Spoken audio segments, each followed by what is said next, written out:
5টা 100 টাকা বলে দাও। আরেকটা দিতে হবে। না না না না না না নালে আমি নিব না।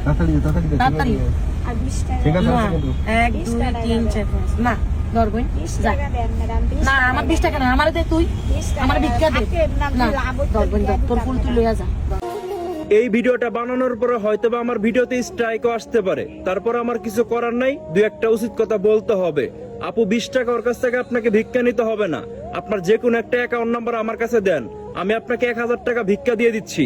আপনি একজন সেলিব্রিটি পারসন, আমি যদি ভুল না করে থাকি আপনাকে মোটামুটি 20 লক্ষ মানুষের উপরে ফলো করে, আর আপনি দীর্ঘ 8 বছর পর ফ্রান্স থেকে বাংলাদেশে আসছেন, আর ছোট একটা বাচ্চার কাছ থেকে ফুলের মালা কিনছেন, সে আপনার কাছ থেকে 20টা টাকা বেশি চাইছিল, আপনি ওই 20টা টাকা বেশি দেন নাই, তারপর আপনি তার কাছ থেকে ভিক্ষা চাচ্ছেন।